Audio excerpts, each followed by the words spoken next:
أعوذ بالله من الشيطان الرجيم بسم الله الرحمن الرحيم. Senior 3 members to secondary school, Assalamu alaikum wa rahmatullahi wa barakatuh. Good morning. Hope everybody is safe. This is Sheikh Kazwa Abdul Razak taking you in IRE paper 1 section C. Previously we talked about the coming of Islam in 1844 during the reign of Kabaka Suna II, who received the Arabs in his palace and managed to give them a warm welcome. So in 1844, that is when Islam came. So we looked about the coming of Islam in that year, and we looked into the factors led to the spread of Islam in Uganda, and we looked into the challenges faced Islam in Uganda. So today, members, we are going to look into the reign of Kabaka Mutesa I since 1856 up to 1884. Those are 28 years.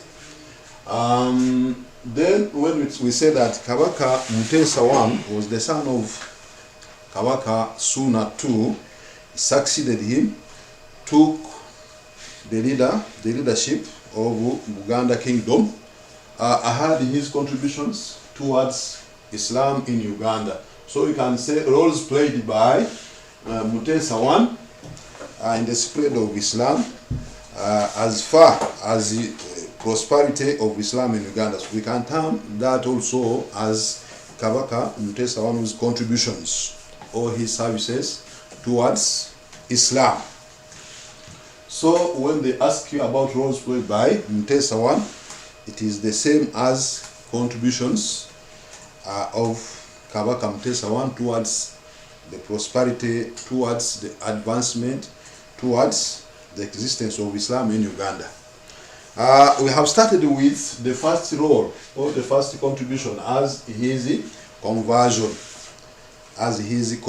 conversion to Islam. When we talk about his conversion, that is the entering, leaving his traditional belief and embracing Islam. So when Kabaka Mutesa I converted to Islam, it was automatically that his subjects also had to convert to Islam. It is known in African tradition that when the leader, the top leader, embraces and enters certain religion, also the subjects do the same. So it was the case with Mutesa I as he converted to Islam, and his subjects also followed him. That's one. Two, Mutesa I also ordered some of his chiefs to learn and study the Holy Quran. So the first person to comply, to put in practice was his Katikiro Mukasa. He was the first man to study Quran, followed by others like other chiefs like Musisi and Wasude. So in that case, when the chiefs learn and study the Holy Quran, it is automatic that the other common men and the common women had to embrace Islam and learn and study Quran as the new book for Islamic religion. Those are two contributions. The third one was Kabaka Mutesa I managed to employ some Arabs. At his courts of law.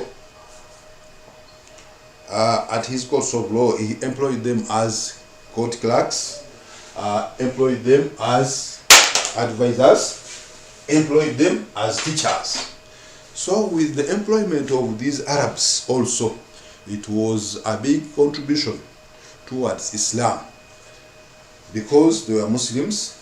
So it becomes a contribution, it is considered to be a big contribution from Mutesa I towards Islam, or it can be termed as one of the roles played by Mutesa I to advance Islam, or Islam to exist in Buganda and Uganda as whole. 4. Prayers.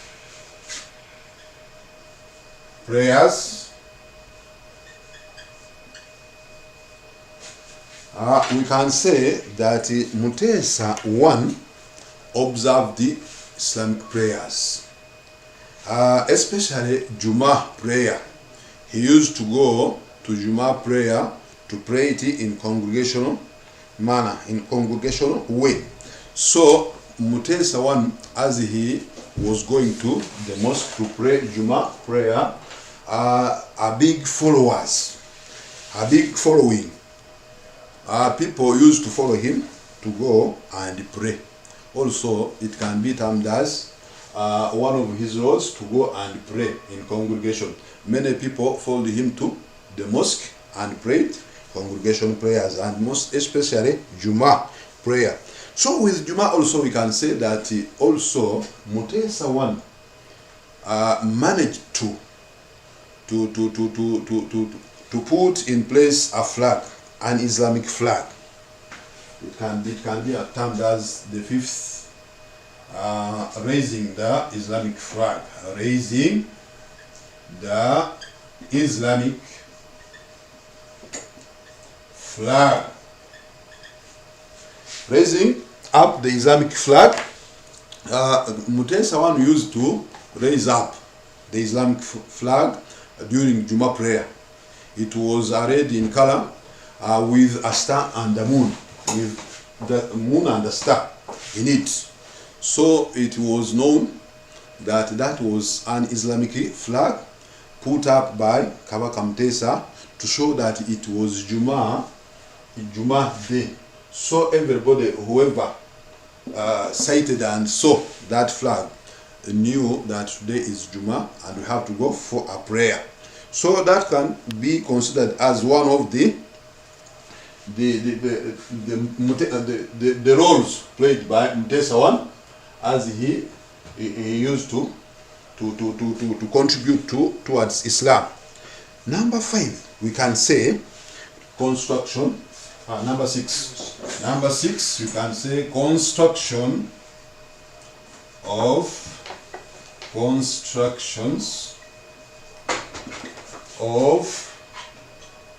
some mosques.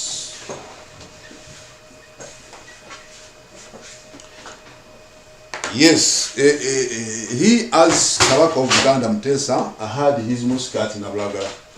Up to now, that mosque still exists. But again, Mutesa I also managed to construct some mosques in his palace and outside the palace. He managed to construct some mosques in the palace and outside the palace. So, with that construction, Muslims had places where to pray or to worship their God from. It is a big contribution towards Islam. When he constructed mosques, that means that Muslims got where to worship their God from. So it's a big contribution from Kabaka Mutesa I. It was one of the roles played by Mutesa I. Construction of some of mosques. We can see that himself, he used to use Nablagala Mosque. Again, he constructed some mosques for other outsiders, people outside the palace. Number 7. Number 7, we can say that number 7, some of his roles played by Mutesa I towards the prosperity of Islam. Stone. Hey, you can ask yourself, what are these stones? These are stones ordered by Mutesa I to be put in the courtyards of all Muslims. Stones. These stones were to scrub the feet of Muslims as they get their ablution. So or any traveler, whenever he looked at the courtyard and see that stone, knew very well that this is a Muslim, a fellow Muslim, and he just branches off to see or to visit his fellow Muslims. So some of his contributions is the ordering of putting stones in the Muslim courtyards, that every Muslim had to be with a stone in his or her courtyard for scrubbing their feet as they are getting ablution. That is number 7. Contribution number 7. Contribution number 8.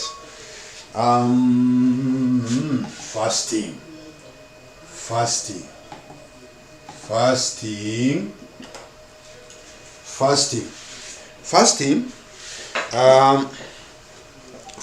The month of Ramadan was strictly observed by Mutesa I and his subjects. So fasting of the month of Ramadan was strictly observed by Mutesa I and his subjects. It was compulsory to every Muslim, to every subject in his kingdom to fast the month of Ramadan, to the extent that he managed to put some people to observe that, to monitor the fasting, like the likes of Kakolo Koto. Kakolo Koto was one of those people who used to monitor people who don't fast, and he penalized by Kakolo Koto. That's why you can see that even up today, somebody who eats in Ramadan is called Kakolo Koto. It is best from that man who was monitoring those who don't fast during Ramadan, and they are penalized. So Mutesa I used to observe the fasting and also put in place people to monitor those who don't fast so that they can be penalized. So fasting was put compulsory to every Muslim during his reign or during his leadership. Number 9. Slaughtering of animals. Slaughtering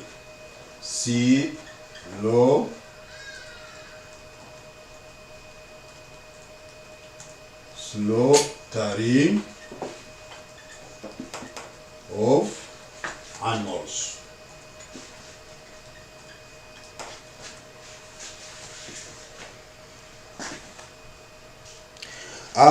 Kabaka Mutesa I, concerning slaughtering animals, he ordered that all animals should be slaughtered the Islamic way. So that implies that non-Muslims cannot slaughter. Non-Muslim cannot slaughter because in our Islamic faith we know that when somebody slaughters an animal, must say Bismillahi Allahu Akbar, Hadha minka wa ilayka. Those words you have to utter those words, Bismillahi Allahu Akbar, Hadha minka wa ilayka. So Kabaka Mutesa I, he did not leave or give any chance to non-Muslim to slaughter animals for public consumption. So every animal would be slaughtered by Muslim and in an Islamic way. You have to be a Muslim to slaughter an animal, and you have to know what to say as you slaughter that animal. So he enforced the slaughtering of animal to be observed in an Islamic way of slaughtering. Yes. Some of Mutesa's contributions, we can say that greeting, the Islamic greeting,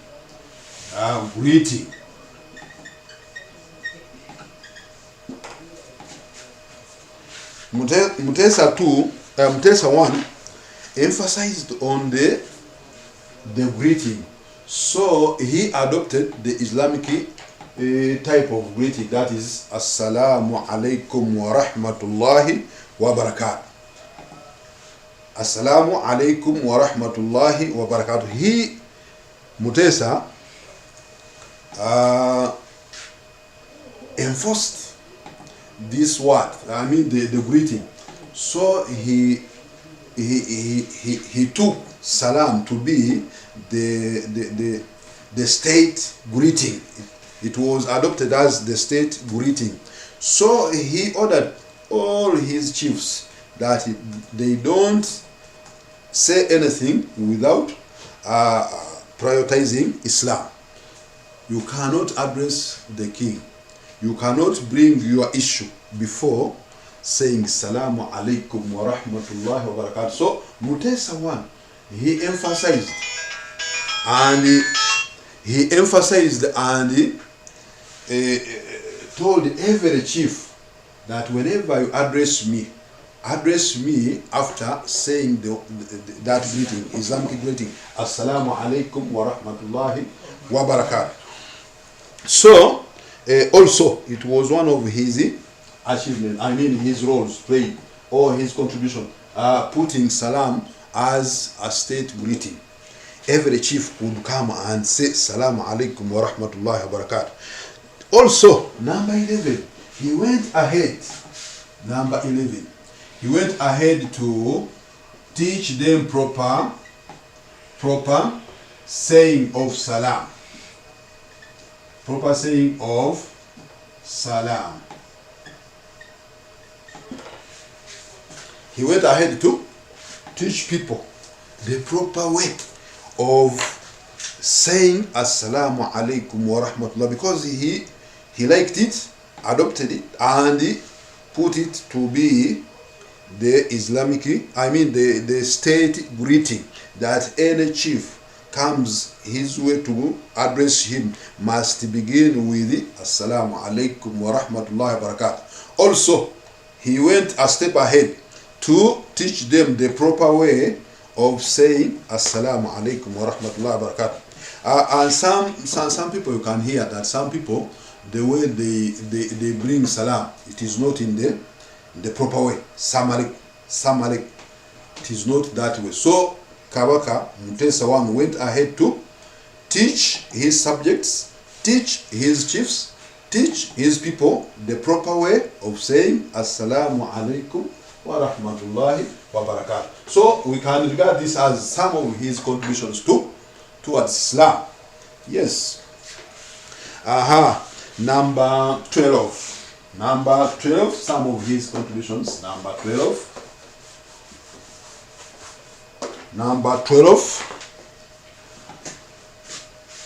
Number 12, alcohol. Alcohol. When we talk about alcohol, you can wonder, hey, what about alcohol? So we can say that he went ahead, Mutesa one went ahead to prohibit the drinking, taking of alcohol to non-Muslims and Muslims also. There are some people who converted to Islam, but they were still fond of taking alcohol. So it was a sin before His Highness Mutesa one to take an alcohol. It was something which lead to penalty. So Mutesa one himself gave up the consumption of alcohol, and not only that, but also he went ahead to teach his chiefs that taking alcohol, it is not allowed in his leadership, in his palace, in his kingdom. So he prohibited taking alcohol in the Buganda kingdom. So when we talk about alcohol, we are not talking about alcohol as something good, but we are talking about alcohol that Mutesa one himself was taking alcohol before the coming before conversion to Islam. But again, when he converted to Islam, he gave up the consumption of alcohol. Not only that, but he instructed his chiefs and his subjects, people in the palace, outside the palace, not to take alcohol. And it was a sin to take alcohol during the reign of Kabaka Mutesa I. Number 13, the dog. Dogs, when we talk about dogs, it is known. It's an animal.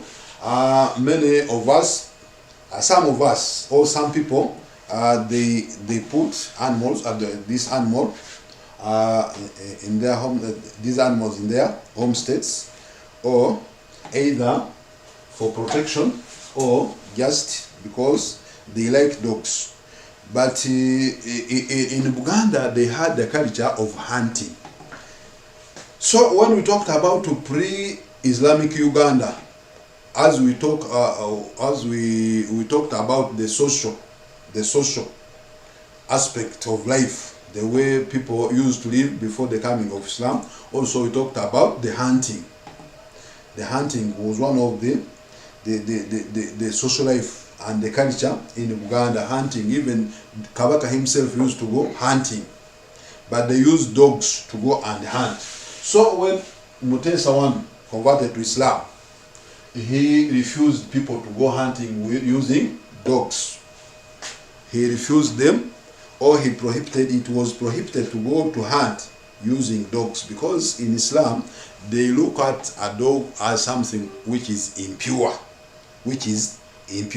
So when Kabaka Mutesa I realized that a dog was not pure animal, was impure, so he considered that when that dog touches the animal which you are going to eat, it becomes contaminated. So with that, basing on that, he refused his people, his chiefs, to use dogs as they go hunting. So that is one of his contribution. You can say that why it is considered to be one of his contribution, but because Islam looks at a dog as something which is impure, and even when the dog leaks in any vessel, container, a dish, we have to wash it 7 times. We have to wash it 7 times. Even the Prophet said that the 7th you have to use even the dust. When you use water 7 times, the last time use a dust to purify the saliva of that dog, or that impurity caused by that dog. So basing on that, Kabaka Mutesa looked at a dog as something which is impure. So he managed to stop all those hunters going to hunting that don't go with dogs because they are impure. Then among the contributions or the roles played by Kabaka, Islam as a religion became the state religion.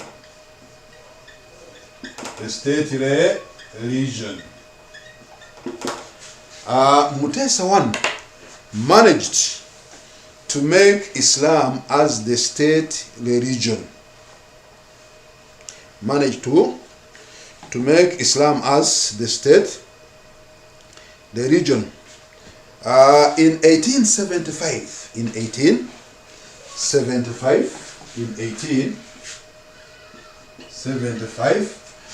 Mutesa I managed to declare Islam as the state religion. In 1875, Mutesa I managed to declare Islam as the state religion. That it means that Buganda by then was an Islamic state. It means that Uganda by then, 1875, became an Islamic state. Yes, that is one of his contributions. Then,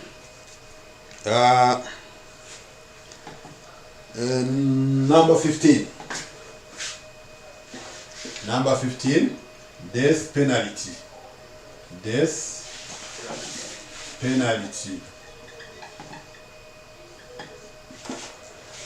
penalty Death penalty means that if somebody commits ABC as indicated by the government, must face death.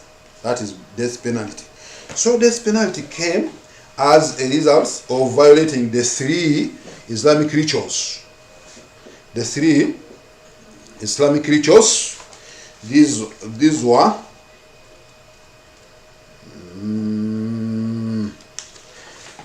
violating of the 3 Islamic rituals, that is missing prayer, missing fasting, and the consumption of unlawful meat. 3 things put in place that whoever violates those 3, for example, if somebody misses prayer, somebody misses fasting, and they consume or takes unlawful meat. Unlawful meat, that is, when we talk about unlawful meat, is that meat which is slaughtered by somebody who is not a Muslim, or that meat which is just either died and you find an animal died and you just take the meat to consume. It is not in order. For us Muslims, we don't take anything which died without being slaughtered. So, violating the 3, when you miss a prayer, when you miss fasting, when you take unlawful meat, it was a death penalty. It was a death penalty during the leadership of Kabaka Mutesa I. Number 16. Number 16. Number 16. Barring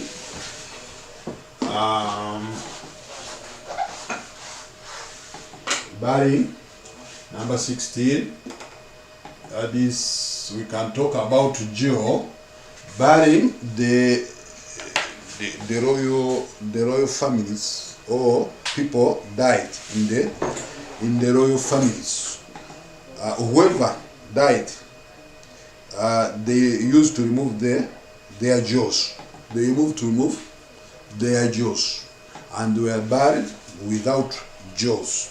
So when Mutesa I converted to Islam and learned that if somebody dies, must be buried with all his parts. So he stopped burying kings. He stopped burying the royal family members without their jaws. So a jaw, they used to remove their jaws when they die, and they buried them without their jaws. So when Mutesa I converted to Islam, he stopped that habit, he stopped that culture of burying the royal family members without their jaws. So it was, it means that Mutesa I was following the Islamic teaching, because Islam teaches that when somebody dies, must be buried with all his parts. All his parts. They bury that dead person with all his parts. So he was trying to also to bring these people to the Islamic teaching, that when somebody in the royal family dies, don't remove his jaw or don't remove her jaw before burying her or before burying him. So he was following that Islamic teaching that whoever dies must be buried with all his parts. Then the spread of Islam, number 7. Spread of Islam.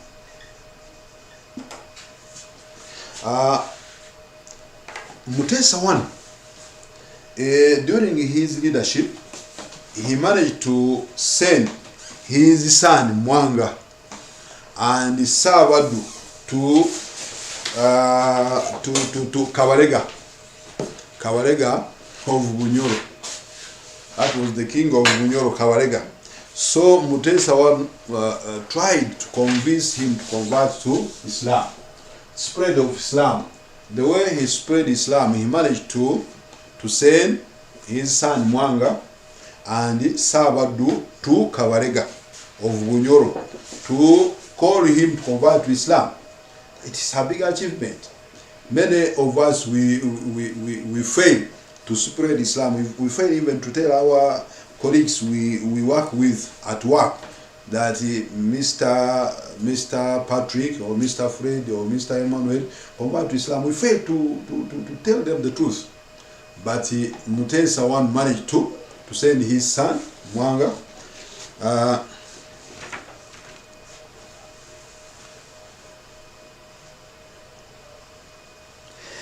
Okay. There is a question. There is a question from Nkugwa. Let me hope that that is my son Nkugwa Muhsin. Nkugwa Imran also is one of our own, Nkugwa Imran. He asks that why was Kabaka killing people for small reasons?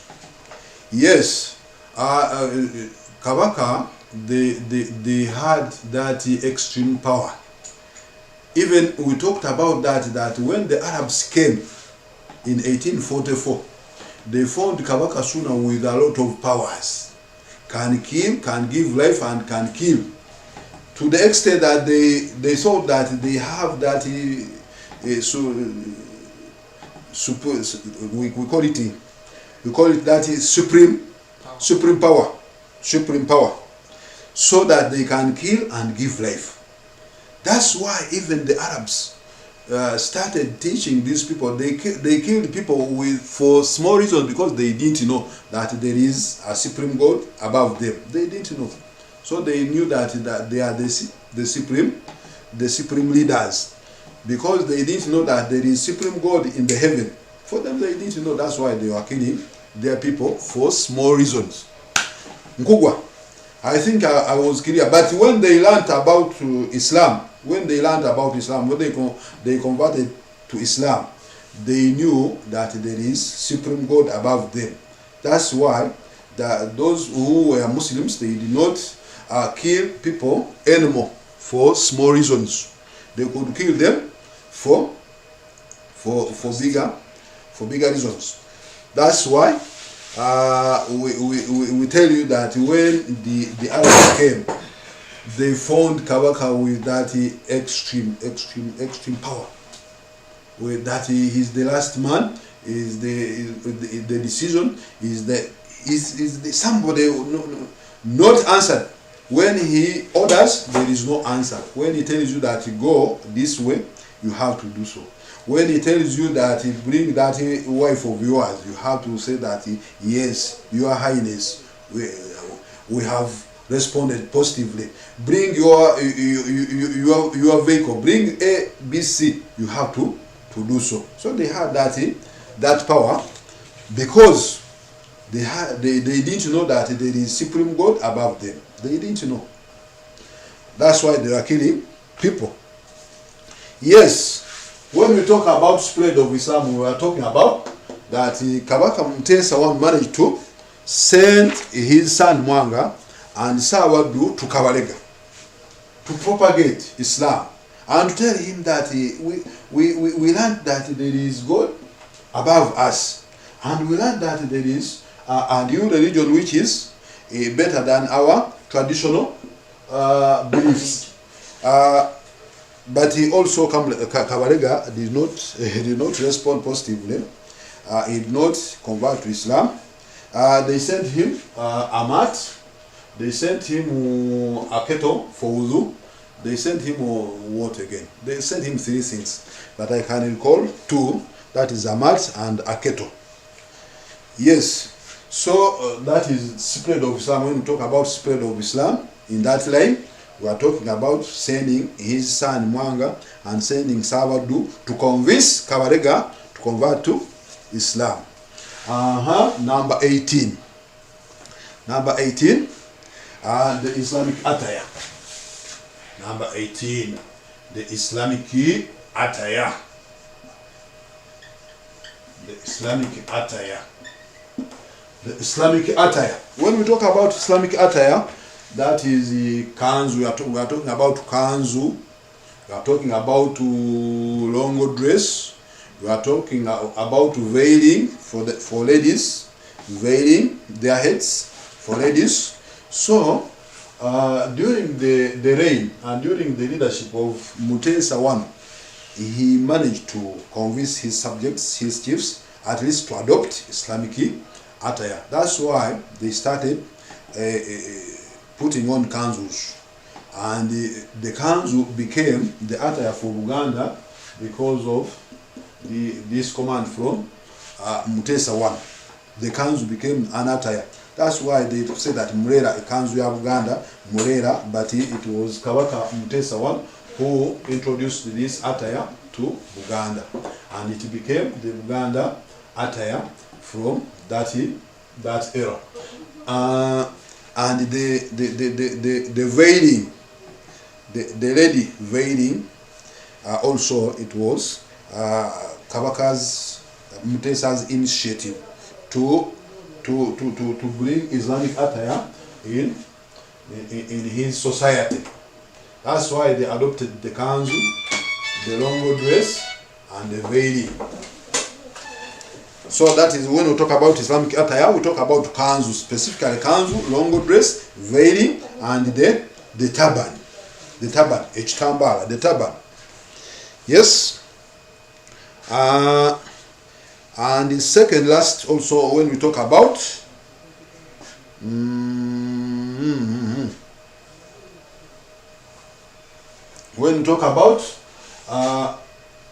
Mutesa managed to learn some surahs, learn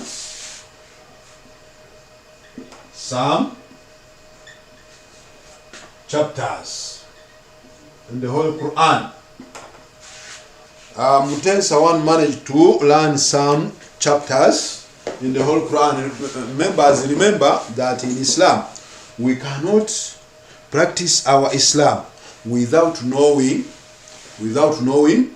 some chapters. For example, you cannot pray. How can you pray, for example, Subuhi, Zuhuri, Asuri, and other prayers? How can you conduct prayers without knowing some chapters? That's why Mutesa I learned some chapters. Not only that, but he, Kabaka, took himself as the leader of the faithful people, or the leader of Muslims, and he was the Imam himself. He was the Imam. So he had to learn some chapters which he can lead Muslims in prayers with. So he learned some chapters to conduct his leadership as the leader of the believers, as the leader of Muslims. He had to learn some chapters in some of his roles, learning some chapters. Those are some of his contributions, Kabaka Mutesa I, towards Islam. But also we can talk about, before we close this chapter, we can talk about some of his weaknesses. The weakness. These were the laws. Now we can talk about weakness of Mutesa I. Weakness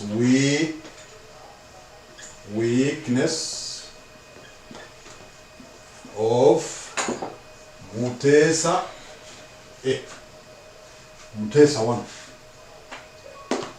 Weakness of Mutesa I.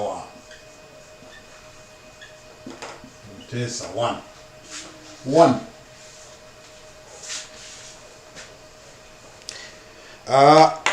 One of the first weaknesses to force his subjects to convert to Islam.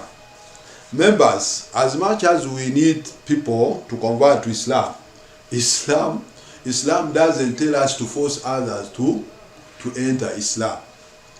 Even the Prophet himself had some people who were not Muslims. He had his uncle Abu Talib. He tried to convince Abu Talib up to the last minute, but some of the big men in the Meccan Quraysh, they were beside Abu Talib and managed, and he made Abu Talib not converting to Islam.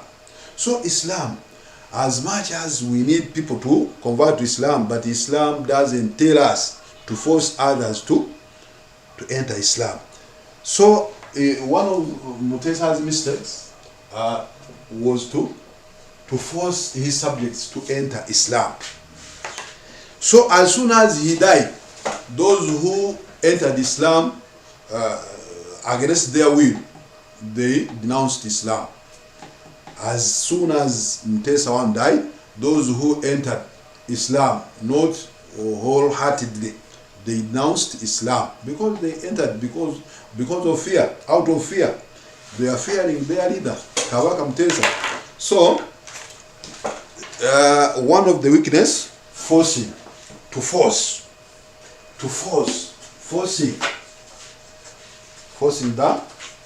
the subjects, forcing his subjects to enter Islam. It was one of his weaknesses. Forcing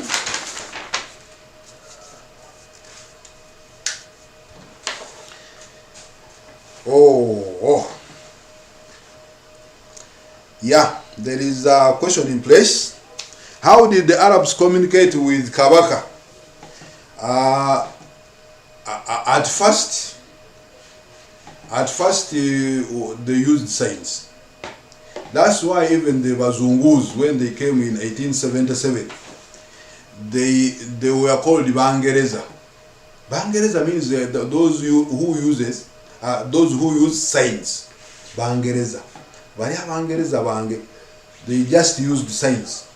Lastly, they formed that language which was Swahili language, which was a combination of local languages, Portuguese and Arab languages. That is Swahili. They started with signs. After signs, they used that Kiswahili language, which was a combination of Portuguese, Arab language, and local languages, so that they could communicate. But also they had that problem of language barrier. But they used signs. That's why Bangereza, the Bazungu, they are called Bangereza because they use signs. Bangereza, they were using signs. They started with signs, then they developed that Swahili language, which was combination of three: Portuguese, Arab, and local languages. So that is how we can answer that question, that how did they communicate? They used signs, then later developed that Kiswahili and communicated, then life went on. Number two, some of his weaknesses. Number two,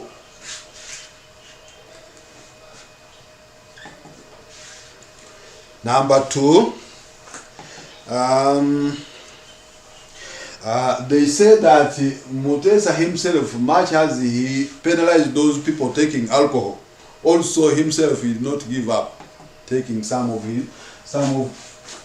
the alcohol. He used to take alcohol.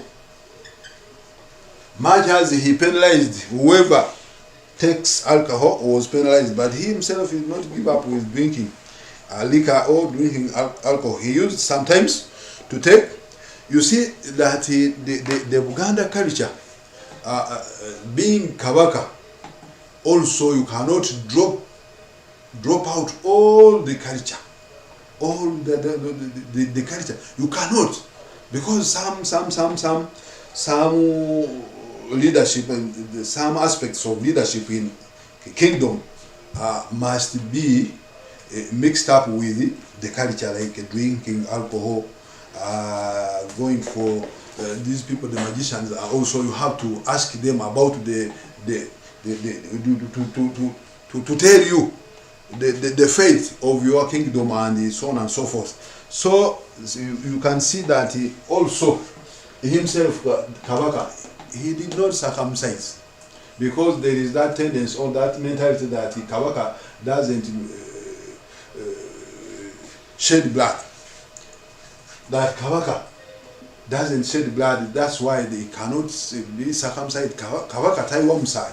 So he himself, Kabaka Mutesa, much as he converted to Islam, he did not circumcise because of the culture. The culture doesn't allow him to circumcise.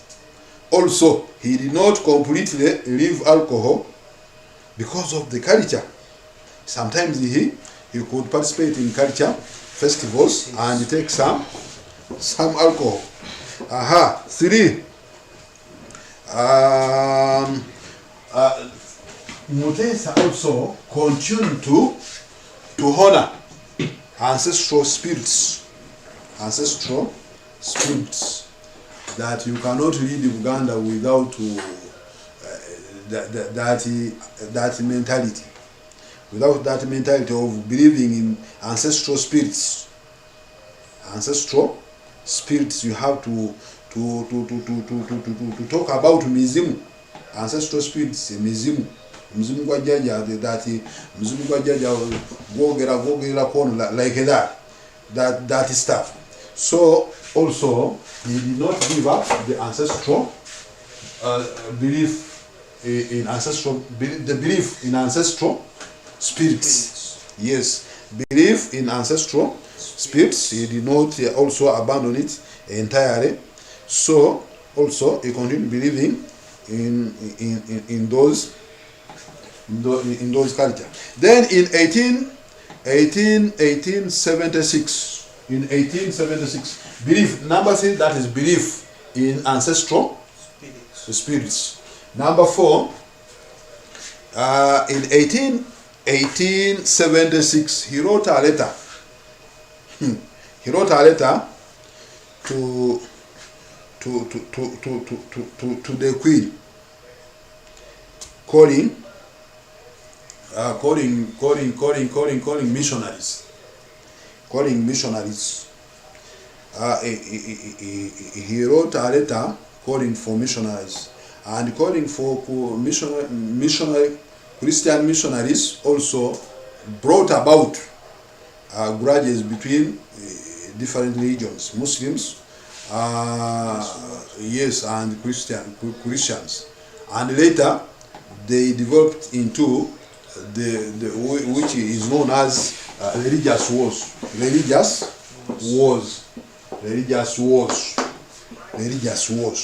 because of that differences between Christians and Muslims, then the traditionalists. So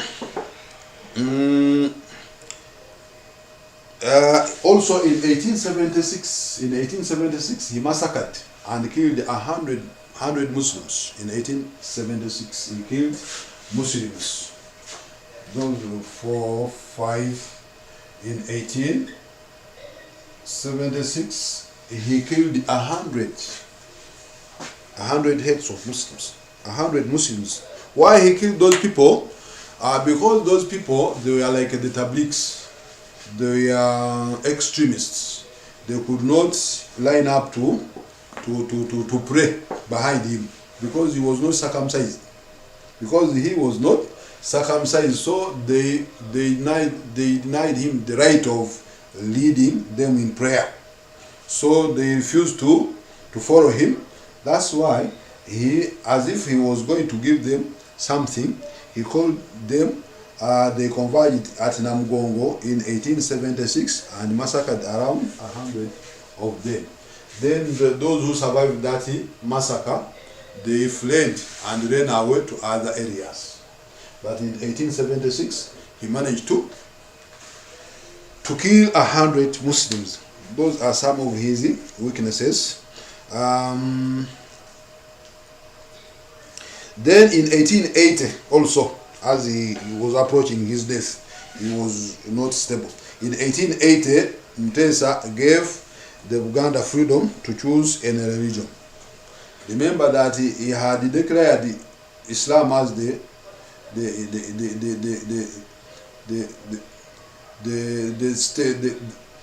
Islamic religion was the religion of the state. But in 1880 again he changed his goalposts and allowed everybody to choose or to take his choice in worshipping.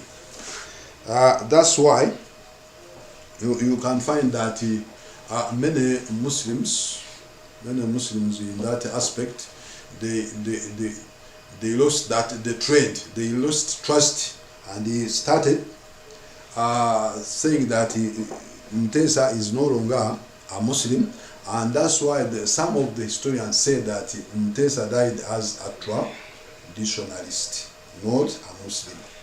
He died as a traditionalist, not a Muslim. Yes, with those few points, we can say that we have ended our topic today. Assalamu alaikum wa rahmatullahi wa barakatuh. Keep safe, take care of yourselves. We still need you to meet again and again. Assalamu alaikum wa rahmatullahi wa barakatuh.